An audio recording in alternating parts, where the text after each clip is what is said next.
তবে বিভিন্ন ক্ষেত্রে কিন্তু আমাদের আশাহত হওয়ার যথেষ্ট কারণ রয়েছে। সে কারণগুলো যদি আপনি সংক্ষেপে আমাকে এই কারণগুলো আপনি দেখুন, কারণগুলো আমি প্রায় প্রত্যেকটি ক্ষেত্রেই বলতে হচ্ছে আমাকে। আমি প্রথম অর্থনীতির ক্ষেত্র দিয়ে আরম্ভ করব। অর্থনীতির ক্ষেত্রে আমরা বর্তমানে আমি বলবো চরমভাবে ব্যর্থ হচ্ছি। আপনারা জানেন শেয়ার বাজারের কথা, আমি পুনরুক্তি অনেক কিছু করতে চাইব না। আপনারা জানেন বর্তমানে সাধারণ অর্থনৈতিক অবস্থা খারাপ, দ্রব্যমূল্যের যে দাম যেরকম ঊর্ধ্বগতিতে বেড়ে চলেছে, এটা সাধারণ মানুষের সীমার বাইরে চলে গেছে, অনেক আগেই চলে গেছে, হিমশিম খাচ্ছে মানুষ।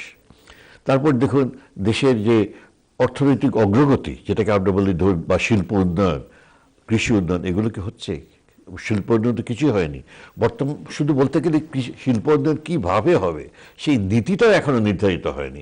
আপনি বলুন যে আমরা কি সোশ্যালিস্ট ইকোনমিতে যাব না প্রাইভেটাইজেশনের ব্যাপারে যাব?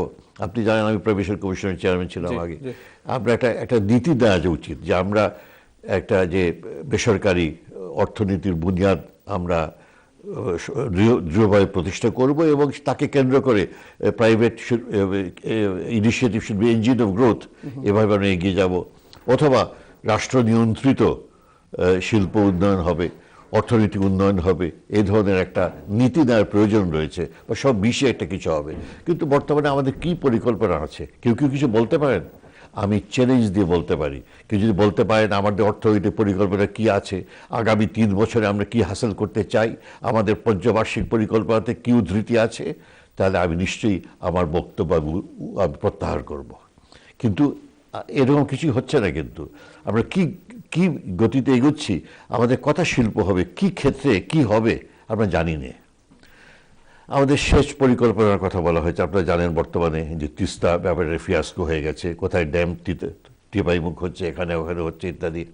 আমাদের কৃষি উন্নয়নটা কিভাবে হবে তা আমরা জানি না। আমাদের দেখুন অন্যান্য ক্ষেত্রে যে আপনার ধরুন যে বিল্ডিংয়ের ব্যাপারে, বিল্ডিং আপনার যা কনস্ট্রাকশন এনার্জির কথা, এখানে আমাদের সিলেটের অনেক লোক রয়েছেন, বাংলাদেশের বহু লোক রয়েছেন যারা বাংলাদেশে বাড়িঘর করতে চাইছেন বা অন্যান্য ইনফ্রাস্ট্রাকচার যেতে চাচ্ছেন, তারা কি যেতে পারছেন না। ইনভেস্টমেন্টের কথা আমরা শুনে আসছি হবে, কিন্তু কোথায় ইনভেস্টমেন্ট? ডাইরেক্ট ইনভেস্টমেন্ট ইন বাংলাদেশে আপনি খতিয়ে দেখুন, কিছু হয়নি। গত কয়েক বছর একটা অত্যন্ত নিম্নমানে নেমে এসছে। তারপর দেখুন এই হচ্ছে অর্থনৈতিক অবস্থা। আমি আরো অনেক বলতে পারবো, কিন্তু আমি জাস্ট বিষয়গুলো সংক্ষেপে বলতে চাচ্ছি। এটা ল অ্যান্ড অর্ডার সিচুয়েশন দেখুন, শান্তি শৃঙ্খলা কি অবস্থায় এসে দাঁড়িয়েছে বর্তমানে। আপনার যে অবস্থা হচ্ছে ল অ্যান্ড অর্ডারের অবস্থা, আমি আপনি যখন পরে যদি সুযোগ পাই আমি বলবো কি হচ্ছে না হচ্ছে। মানবাধিকার কিভাবে অন্যায়ভাবে অস্বীকৃত হচ্ছে, সেটা আমরা পদে পদে লুণ্ঠিত হচ্ছে মানুষের অধিকার, সেটা আমরা দেখতে গেছি। মানুষকে বিনা বিচারে অন্তরীণাবদ্ধ হচ্ছে, মানুষকে অত্যাচার করা হচ্ছে, নির্যাতন করা হচ্ছে, তাদের বিরুদ্ধে মিথ্যে মামলা দেওয়া হচ্ছে। আপনি জানেন এখানে আছেন আমাদের তারেক রহমান, এখানে রয়েছেন, আপনারা জানেন বিএনপি সিনিয়র ভাইস প্রেসিডেন্ট, তার বিরুদ্ধে কেস করা হচ্ছে, তার সমস্ত জিয়া পরিবারের বিরুদ্ধে কেস করা হচ্ছে, অন্যান্য অনেক লোকের বিরুদ্ধে এমনি খামোখা কেস করা হচ্ছে। কিন্তু যে মুফতি হান্নান তো উইথড্রই করেছেন, তার প্রত্যাহার বলেছেন। এটা তিনি এই ব্যাপারে যা দিয়েছিলেন, কথা বলেছেন তা সঠিক নয়। তিনি অবস্থার চাপে পড়ে তাকে দিতে হয়েছিল। কিন্তু আমি একটা উদাহরণ দিলাম, একটা বড় উদাহরণ যদিও, কিন্তু এ ধরনের বহু জিনিস ঘটে যাচ্ছে।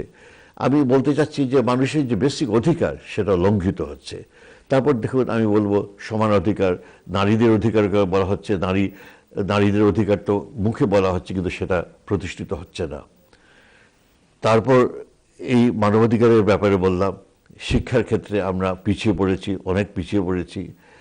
আমাদের বর্তমানে আমাদের যে আন্তর্জাতিক ক্ষেত্রে আমাদের কোনো পজিশন বর্তমানে নেই। আমরা আন্তর্জাতিক ক্ষেত্রে কোন ইনস্টিটিউশনে বাংলাদেশে কেউ কি আছেন আমরা জানি না। যদি কেউ বাংলাদেশে কেউ গৌরব অর্জন করে থাকেন, তাকে আমরা ভুলুণ্ঠিত করছি।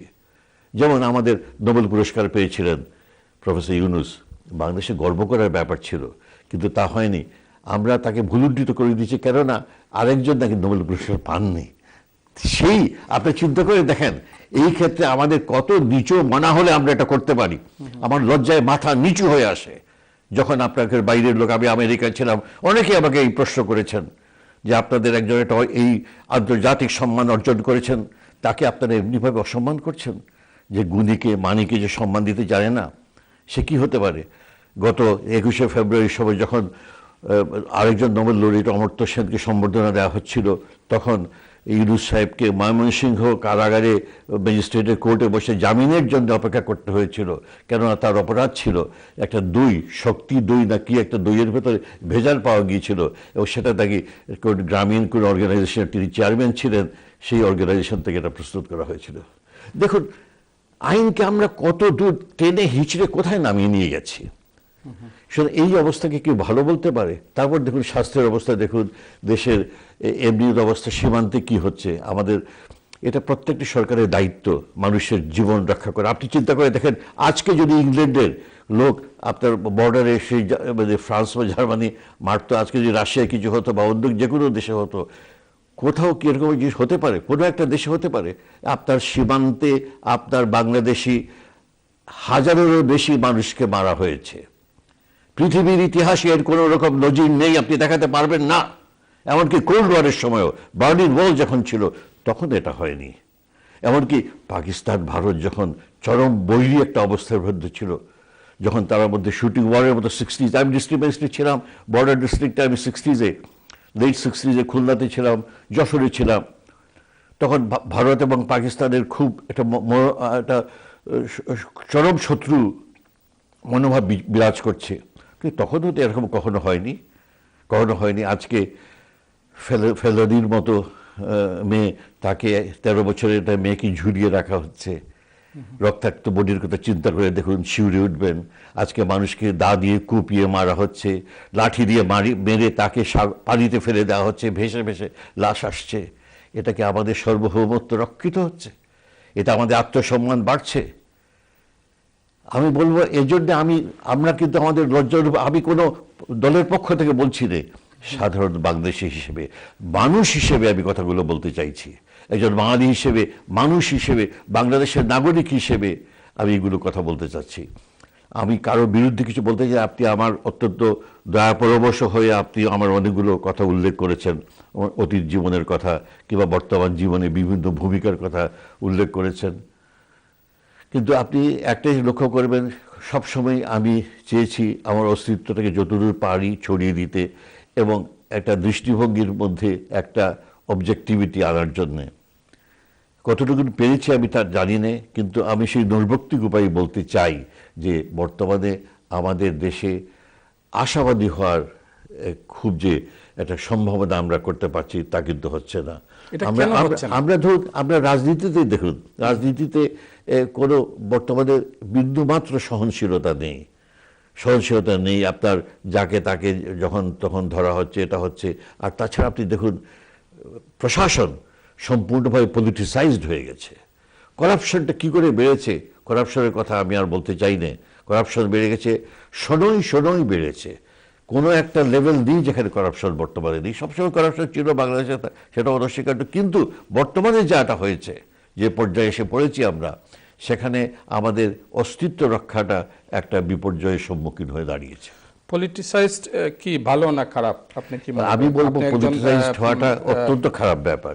কেননা আপনি যে সাধারণ প্রশাসনের উপর মানুষ নির্ভর করতে চাচ্ছে, আজকে যদি আপনি ধরুন একটা থানায় এজাহার দিতে যান, আপনি যে প্রশ্ন করে আপনি কোন সরকারি দলের কোন এমপি রেকমেন্ডেশন নিয়ে এসেছেন, কে আপনাকে বলেছে, নইলে আমি নিতে পারবো না। কিংবা আপনি কোনো একটা জিনিসে আপনার অভাব অভিযোগ নিয়ে গেলেন, যদি কোনো পলিটিক্যাল সাপোর্ট আপনার না থাকে, কোনো যাকে বলে মাতব্বরের জোর না থাকে, সেই মাতব্বরকে সরকারি দলের হতে হবে। প্রফেসর ইউনূস হলে হবে না, সে যতই মাতব্বর হোক না কেন, আমাদের উল্টো মুশকিলের মধ্যে পড়ে যাবেন। সুতরাং এই যে অবস্থা হয়েছে, এটাকে এই পলিটিসাইজেশন মানে আছে। সাধারণ মানুষ শান্তিতে স্বস্তিতে বাঁচতে চায়। এই রাজনীতির পরিবর্তন তার কাছে খুব বেশি একটা আঁচড় কাটে তা কিন্তু নয়।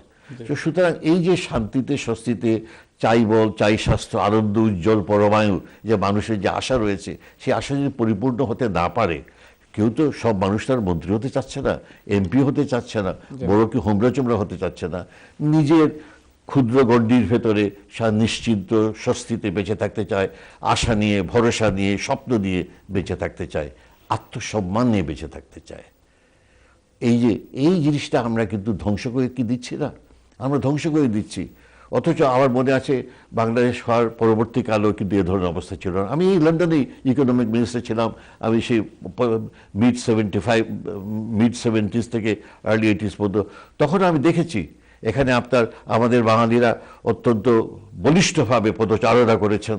তাদের মধ্যে আশা ছিল, স্বপ্ন ছিল।